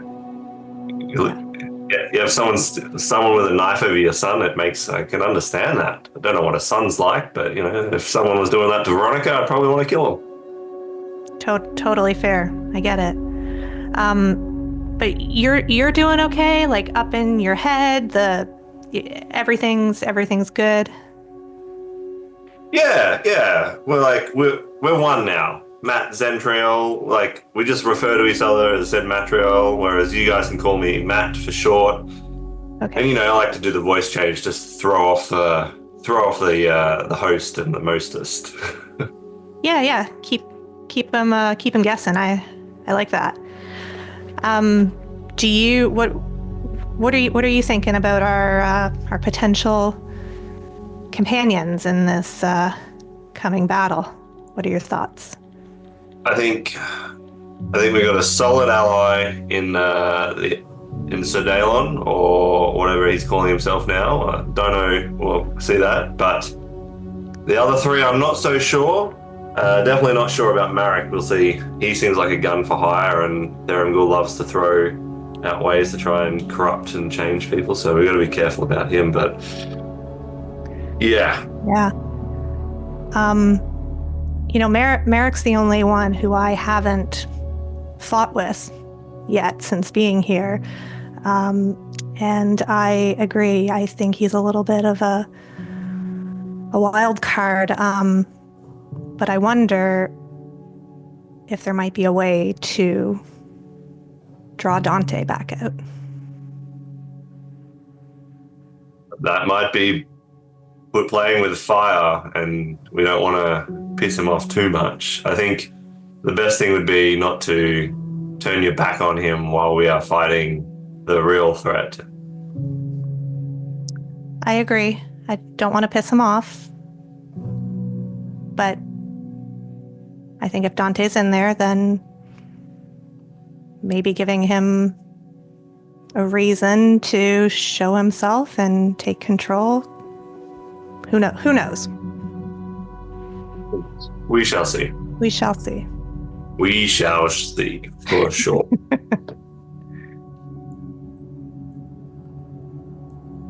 He just turns around. Oh, and I attuned to this sword, but this is for you to hand off to anyone you might want. Thank you. I appreciate that. I really think that our best bet at getting through this is equipping everybody to be as prepared as possible. I don't think we want to leave any power on the table. We want every edge, but yeah, I've never really been one for swords. They're big and they slow you down. So, yeah, I'm gonna try and give this to someone who can make good use of it. Yeah, hopefully the others will give you something for it in return. Yeah, I hope so. Again, what's going to benefit all of us? I do here, and Andriel's going to hand Matt over a speed potion and be like, just in case, you should hang on to this. I appreciate that, and I will ward you with this shield as well. It has a function to ensure that we stay up fighting when others may go down. That's a badass shield. Thank you. Let's do it. Okay, so that's all that you guys want to cover? All right, so as it gets to, I don't know, like, I guess time's timey-wimey here, but like once the others are in, it probably wait an hour or so. Matt would like to try and bring the 3 separate rooms together so that all the contestants are in the room together and we can chat. And he saw that last, I think it was episode 5.2 or 4.2, that when Sir Daelon, I think it was Sir Daelon, actually succeeded in the role, Thranduil wasn't there. And so he's hoping that by doing this, the contestants can have a moment of privacy as well. Okay, yeah, then give me an Arcana check, please.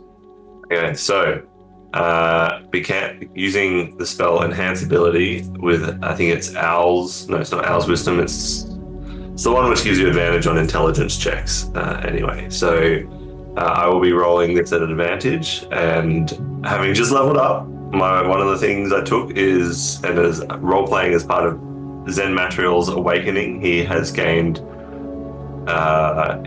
expertise in Arcana, so he's rolling a plus 13 on this with advantage. So, okay. Out we go. Well, with a natural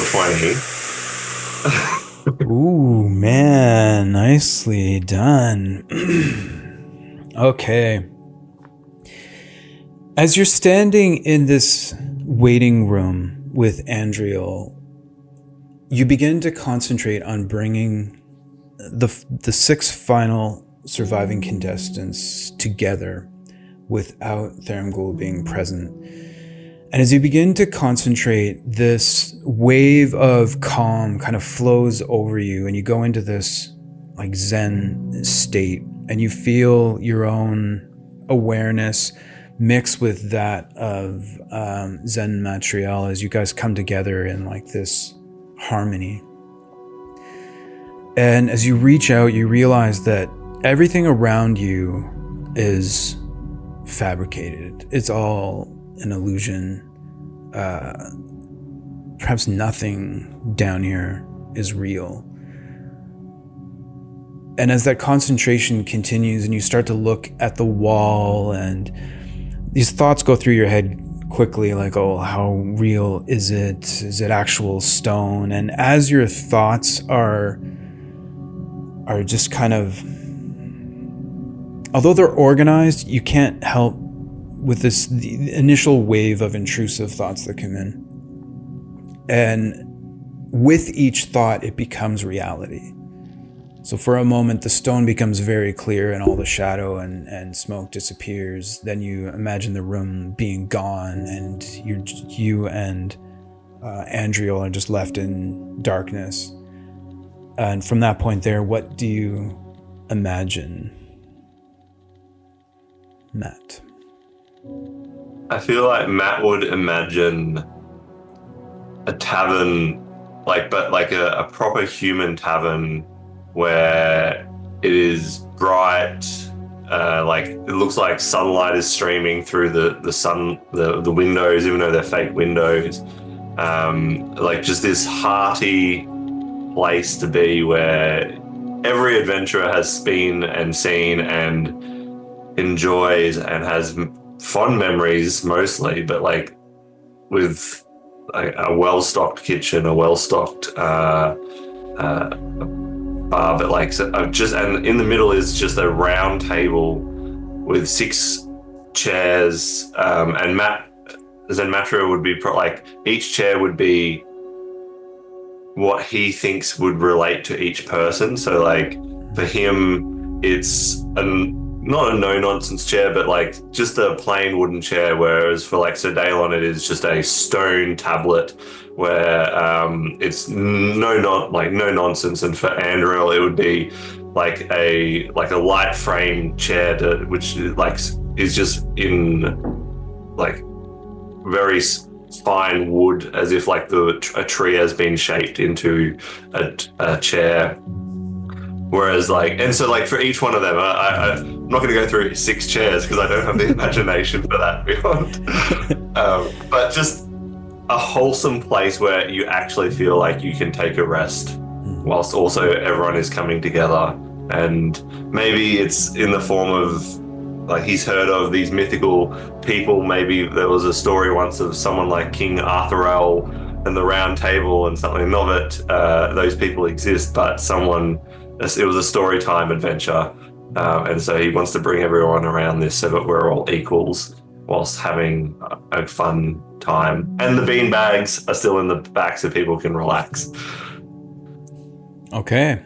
Very cool. You set the stage for the beginning of the Crucible of Fate finale, which is actually going to start in like 45 minutes from now. But well done to the two of you. I will say, one final thing. Sure. Rather than everyone being instantly there, I would like to say that there's doors connected to their 2 rooms so that there now appears a door for them and they can step in, and then we can have a, oh, thank God you're here moment. Sure. Yeah.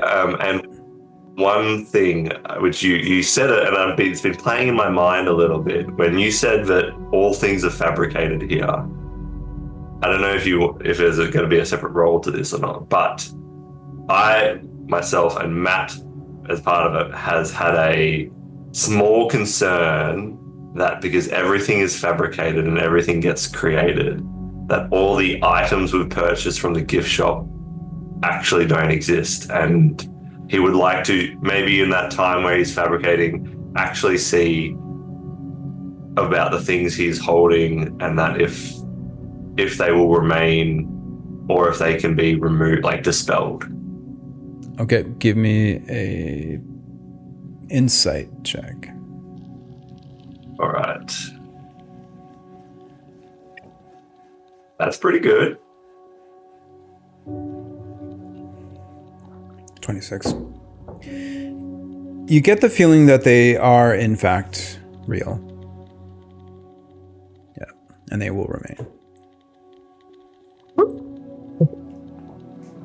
All right, sweet.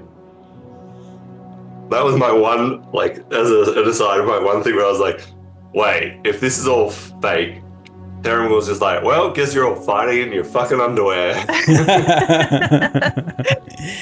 Welcome to the abyss. Overthinking. You need to do the overthinking. Yeah. This is no longer PG-18. This is real. Yeah. By commander of my armies, I mean, no, anyway.